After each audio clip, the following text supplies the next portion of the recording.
Ulang.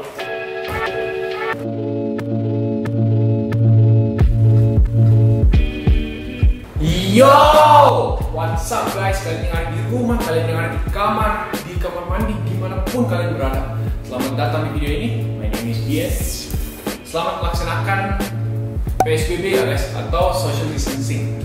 Selamat melaksanakan social distancing ini, tentu kita harus mencari aktivitas. Salah satunya bisa bikin konten YouTube seperti ini. Tapi kalau kalian bikin konten YouTube, bikin pakai otak. Ini makasih ya. Nah, pada video kali ini saya akan menjelaskan kepada kalian tentang salah satu laporan yang paling basic dalam akuntansi, yaitu laporan keuangan. Video ini lebih ditujukan kepada siswa-siswi atau mahasiswa yang belum paham betul tentang laporan keuangan. Entah guru kalian menjelaskannya tidak jelas atau kalian tidak di kelas, apapun itu deh.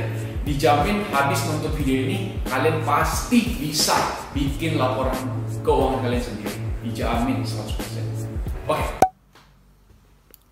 Oke, karena saya akan menjelaskan semuanya secara detail, kalian yang mau skip, ini timestampnya. Oke, back to the video. Mari kita mulai. Oke, pertama-tama kita harus tahu dulu apa definisi dari laporan keuangan, supaya kalian harus mengerti dulu apa itu. Ini kita pilih yang ini guys. Nah, pengertian laporan keuangan, nah ini ya pengertiannya. Menurut buku pertama dari Principle of Accounting Indonesian Adaptation, definisi sebuah laporan keuangan adalah laporan yang disiapkan untuk para pengguna setelah transaksi-transaksi tersebut dicatat dan dirangkum. Kalian kalau scroll ke bawah masih banyak ini arti-artinya dan definisi yang lain. Yang kalian harus pahami adalah laporan keuangan ini adalah transaksi-transaksi harian yang dirangkum menjadi suatu laporan supaya kalian sebagai pemimpin gampang mengerti, atau sebagai akuntan ya, gampang mengerti dan melihat data-data yang kalian akan lihat. Jadi kita umpamakan seperti ini. Kita dalam panen tomat, ada tomat merah dan tomat hijau. Dan kalau kita mau pisahkannya susah guys, karena pisah satu-satu. Jadi kita butuh suatu mesin yang memisahkan tomat hijau dan tomat merah.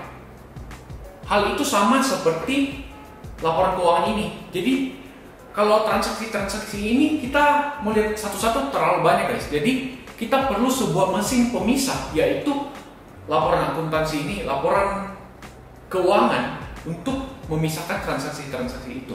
Nah guys, sekarang kita akan belajar tentang struktur dari laporan keuangan. Laporan keuangan itu terdiri dari 3 bagian utama, yaitu laporan laba rugi, laporan perubahan modal, dan yang terakhir adalah laporan neraca.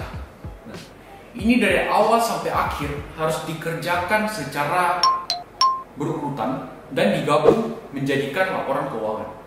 Nah, ini kalau dari awal salah, ke belakangnya terus salah. Nah, kita masuk ke laporan laba rugi dulu. Nah, ini merupakan salah satu bentuk dasar dari sebuah laporan laba rugi. Kita akan coba untuk membuat judulnya dulu.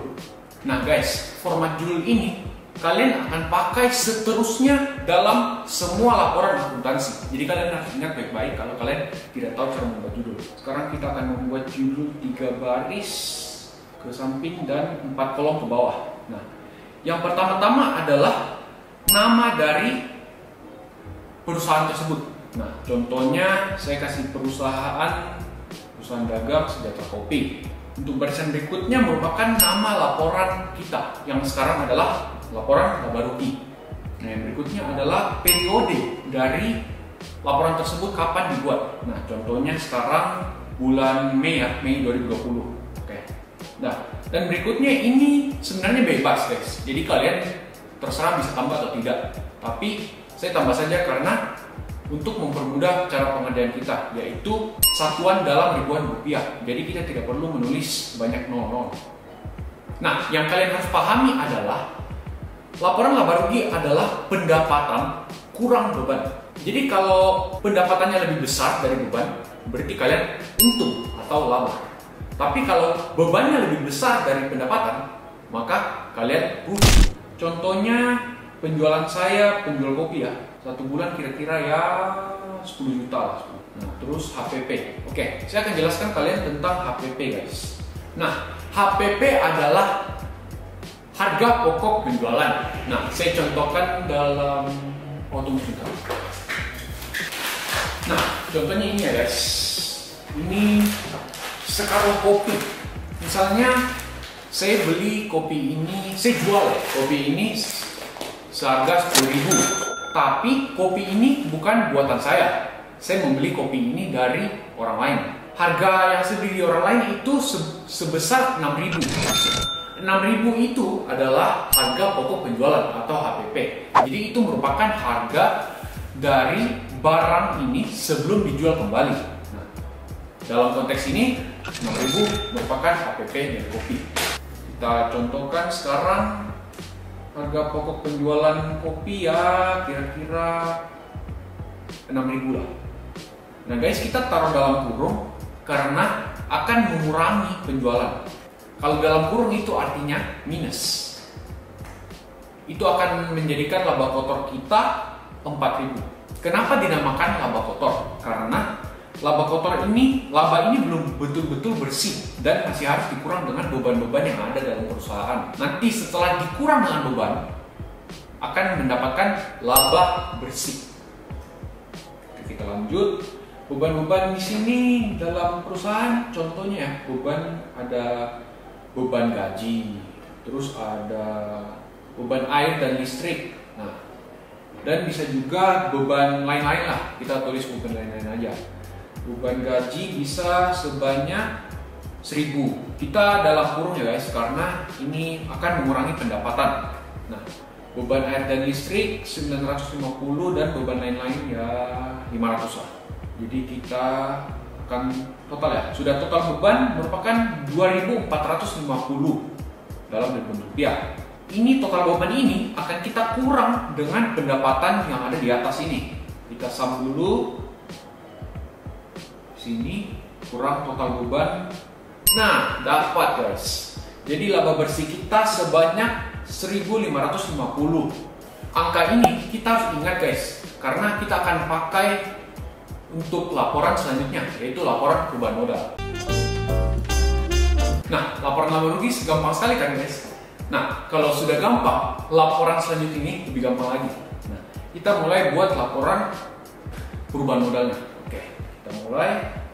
Judulnya ini sebenarnya sama guys. Yang beda adalah tentu saja nama laporannya, yaitu laporan perubahan modal.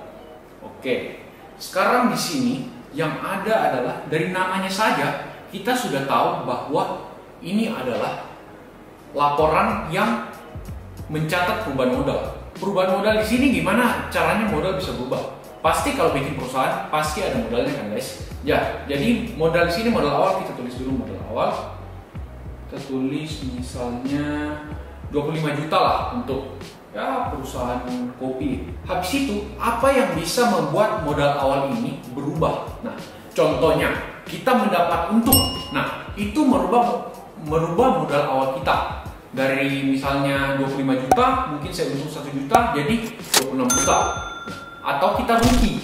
Untuk kasus ini, tadi kan saya mendapatkan laba bersih ya guys. Jadi kita mendapatkan laba. Jadi kita tulis laba bersih. Oke. Sebanyak 1.550. Kita dapat dari laporan laba rugi. Terus prefer. Apa itu prefer guys? Kalau kalian nggak tahu ya, saya akan kasih tahu kalian.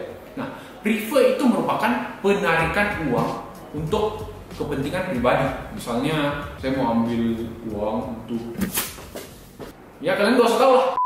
Contohnya saya melakukan prefer. Kalau tidak melakukan prefer kita bisa tulis 0. Tapi untuk ini saya melakukan prefer kira-kira sebanyak 200.000 rupiah. Lalu kita akan total dan mendapatkan total penambahan modal sebanyak 1.350. Nah, ini akan kita tambah kepada modal awal kita yang akan mendapatkan modal akhir.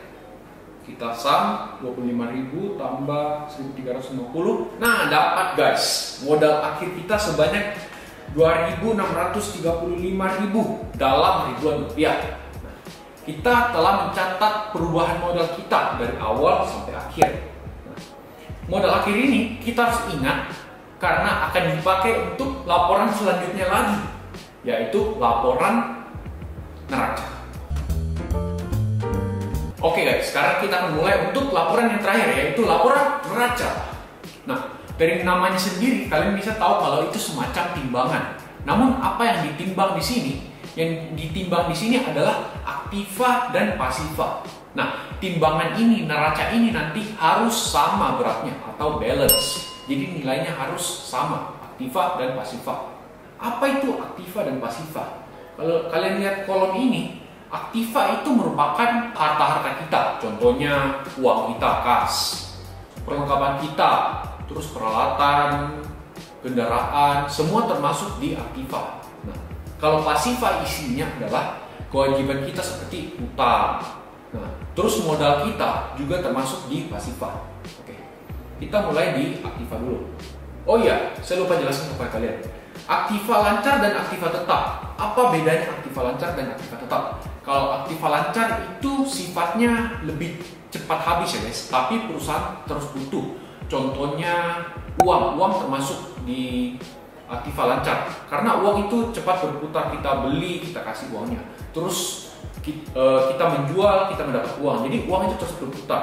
Yang termasuk juga adalah perlengkapan seperti kertas. Nah, kertas itu kita pakai terus pakai terus buang, nggak tahu kemana. Kertas itu bisa habis, tapi perusahaan kita terus membutuhkan kertas. Jadi kita harus beli kertas terus habis, kita beli habis. Nah, itu merupakan aktiva lancar.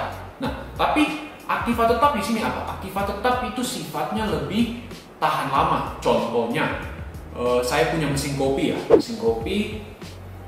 Mesin kopi ini tidak cepat rusak dan kita tidak harus beli terus menerus. Nanti kalau misalnya sudah 5 tahun, sudah 10 tahun, ada namanya akumulasi penyusutan peralatan. Jadi semakin bertambahnya waktu, mesin kopi ini mungkin semakin jelek performanya, tambah tidak kuat. Jadi itu akan mengurangi performa dan nilai dari mesin kopi ini, peralatan. Oke, itu saja untuk aktiva. Nah, sekarang kita coba kita akan isi kolom kasnya sebanyak kira-kira 10.000.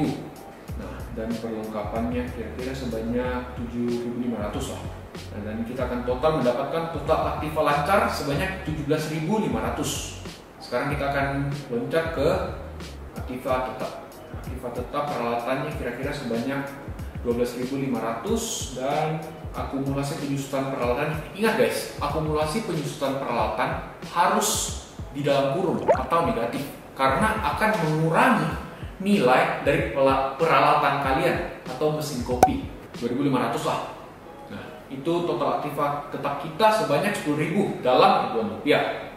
Nanti kita akan total di bagian akhir ya guys untuk total aktiva karena akan harus balance dengan total pasiva. Nah, sekarang kita akan masuk ke kewajiban kita. Utang usaha kita, contohnya saya berutang kepada orang 1.150 lah. Nah, modal akhir kita diambil dari perubahan modal yang tadi ya guys, 2.635. Oke, sekarang kita akan coba total untuk total aktiva kita. Kita tambah aktiva lancar dan aktiva tetap menjadikan total aktiva kita 27.500. Harusnya kalau saya benar guys, ini harusnya sama. Utang tambah modal sebanyak, oke guys, 27.500. Laba rugi cek, perubahan modal cek, neraca cek, laporan laba rugi selesai. It's too easy. Sangat gampang kan guys? Itu laporan keuangan memang sangat gampang. Walaupun itu semua dari angka-angka yang tadi memang hanya karang-karang saja, bukan dari data yang pasti. Oke. Saya punya ide. Nah, bagaimana kalau kita ambil soal dari internet ya? Dan kita akan kerja sama-sama. Kalian boleh ikut dengan saya. Saya akan contohkan kalian lewat Excel aja.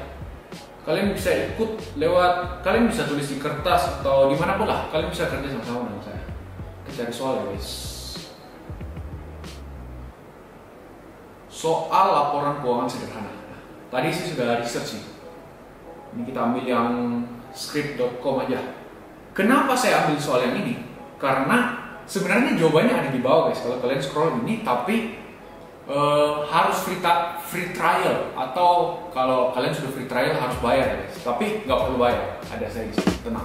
Kita akan ambil soal ini ya. Ini perusahaan jasa laundry Necis disuruh buat laporan keuangan ya guys. Laporan laba rugi, laporan perubahan modal, dan laporan neraca. Oke, mari kita mulai. Oke guys, kita mulai dari laporan laba rugi dulu. Ini saya contohkan di Excel ya. Sekarang kita buat judulnya dulu. Kita buat seperti biasa 3 baris ke samping. Oh ya, sini saya buat mouse kita merah dulu supaya nice, supaya kalian bisa lihat. Kita merge dan kita tarik ke bawah 4 kolom. Nah, yang pertama namanya apa ya? Perusahaan jasa laundry Necis. Oke. Perusahaan jasa laundry Necis. Terus yang berikutnya adalah laporan laba rugi. Yang berikutnya periode Desember 2010. Oke, berikutnya dalam ribuan rupiah. Terserah kalian mau pakai, yang susah kalian sendiri. Terserah. Nah, terus habis itu kita perbesar sedikit, lalu kita mulai ya. Dalam pendapatan. Oke, ada pendapatan jasa sebanyak 24.915. Terus pendapatan jasa sebanyak 24.915. Oke. Oh ya guys, yang perlu diperhatikan di sini adalah ini merupakan perusahaan jasa. Yang tadi saya contohkan adalah perusahaan dagang. Kalau dagang itu saya membeli, misalnya saya beli kopi ya, terus saya jual. Nah, itu saya membeli dulu, baru saya menjual. Itu caranya berdagang guys. Tapi kalau jasa itu seperti jasa laundry di sini. Jadi bukannya membeli dan menjual, tapi baju kotor kamu ya, sini saya cucikan, cuci bersih. Nah, habis itu kasih kembali. Jadi nggak ada yang dijual guys, nggak ada yang dibeli dan nggak ada yang dijual. Yang dijual hanyalah jasa kita dalam mencuci baju. Nah, jadi itu nggak ada HPP-nya karena kita nggak beli barang apa-apa. Oke, kita lanjut langsung ke beban ya. Kita tulis beban. Oke, bebannya ada banyak. Kita mulai dari beban gaji. Habis itu ada beban sewa. Habis itu beban iklan. Lalu ada beban lain-lain. Terus juga ada beban perlengkapan, beban asuransi, dan beban penyusutan peralatan. Oke. Sekarang kita tulis judulnya, tulis nominalnya 7.920, 1.820, 1.115, 794, 1.570, 315, dan 1.810. Oke, itu aja bebannya. Dan sekarang kita akan total beban. Karena beban ini akan mengurangi pendapatan kita. Ingat, pendapatan kurang beban. Total beban kita ya. Kita kasih garis dulu biar rapi dan kita sum di sini. Oh ya, di sini sumnya kita minus ya guys, karena ini beban yang akan mengurangi pendapatan. Jadi kita kasih minus. Karena tadi saya tidak tulis pakai kurung ya guys. Jadi kita tulis minus. Kita tambah semua. Asuransi, penyusutan peralatan.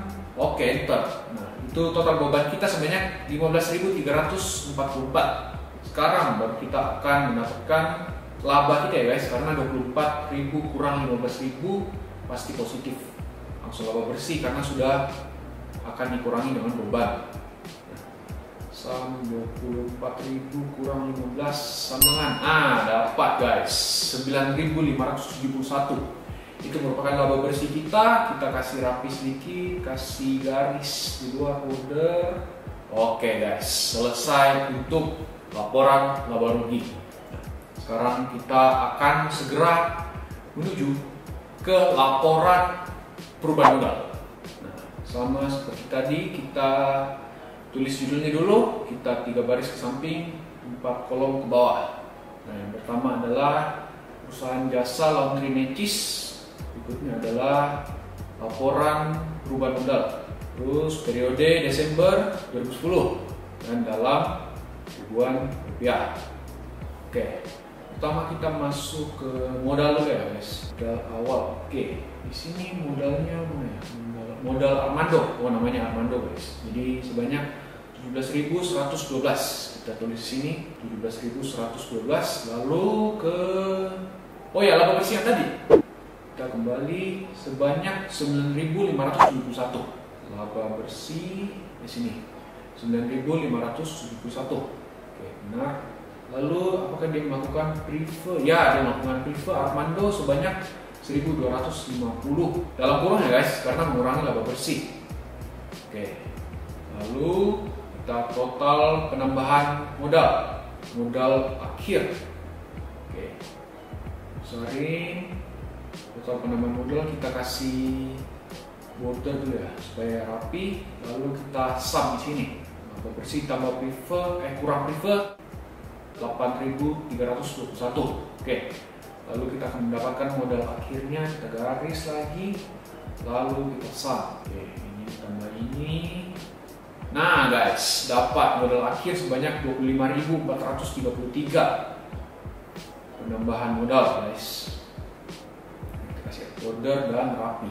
Selesai guys, laporan perubahan modal. Oke guys, langsung saja kita masuk ke laporan neraca. Oke. Sekarang kita tulis judulnya dulu lagi.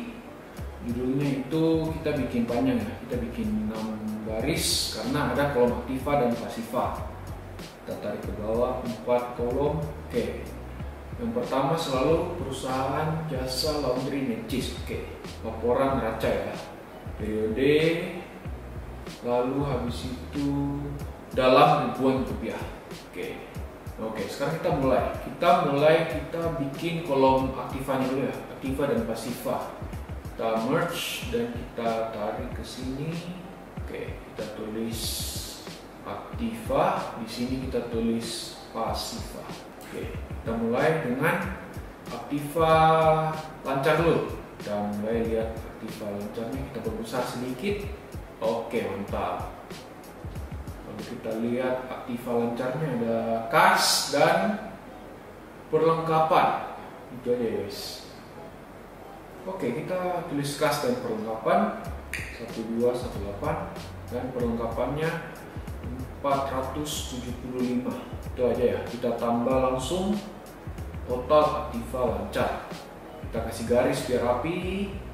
Lalu kita sum ya. Kas tambah perlengkapan sama dengan oke. Aktiva lancar 1693. Sekarang kita ke aktiva tetapnya. Aktiva tetap ada peralatan dan akumulasi penyusutan peralatan. Dulu masuk ya. Oke. Tapi peralatan dikurangi dengan akumulasi penyusutan peralatan. Peralatannya sebanyak 27.600. Oke. Terus akumulasi penyusutan peralatannya sebanyak dalam kurung ya guys 2.410. Oke. Kita dapat, lalu kita kasih garis dan kita langsung total aja. Kita total aktiva tetap. Kita sum. Oke. Lalu ada total aktiva tetap. Total aktiva. Oke, nanti kita tambah itu. Sekarang kita ke pasiva. Di sini ada kolom kewajiban ya guys. Kewajiban isinya utang usaha. Lalu utang di sini ada utang usaha 1.395. Sekarang kita ke ada lagi utang gaji. Jadi kita tulis utang gaji sebanyak 85. Lalu nggak ada lagi ya. Kita total aja langsung kewajibannya, total kewajiban. Oke. Kita nggak cukup, kita tarik aja dan kita garis dan kita total di bagian sini. Kita sum. Oke, total kewajiban 1.450 ya, dan kita tulis modal. Oke, modal akhir ya guys. Modal akhir kita ambil dari laporan perubahan modal. Modal akhir 25.423. Oke, kita tulis sini 25.423 dan kita bisa langsung total. Kita kasih garis biar rapi dan sekarang kita akan total guys. Kalau ini benar harusnya balance. Oke, kita coba aja. Kita total pasiva moment of truth. dan total aja kewajiban tambah modal. Oke, 26.883. Terus setelah FIFA tetap same guys, it's balance. It's balance bro, it's balance. Kita kasih kotak biar rapi. Oke, dan laporan neraca selesai guys. Sip, laba rugi, perubahan modal, dan neraca. Oke guys, jadi sekian untuk pengerjaan soalnya ya guys, perusahaan jasa laundry Mencis. Nah, kalian kalau masih ada pertanyaan silahkan tanya di bawah. Pokoknya yang kalian harus ingat adalah kalian harus teliti dari laba rugi, perubahan modal, dan neraca. Karena kalau kalian salah dari awal atau dimanapun, semuanya pasti akan salah dan kalian harus cari di mana salahnya. Sekali lagi, saya bukan ahli akuntansi, bukan guru akuntansi, jadi minta maaf kalau saya ada salah ya di video ini. Dan kalian bisa komen di bawah kalau misalnya kalian mau curhat apa selama kalian social distancing, dan itu saja sih yang saya mau bahas. Thank you sudah nonton video ini. Stay safe, stay home, and see you next time.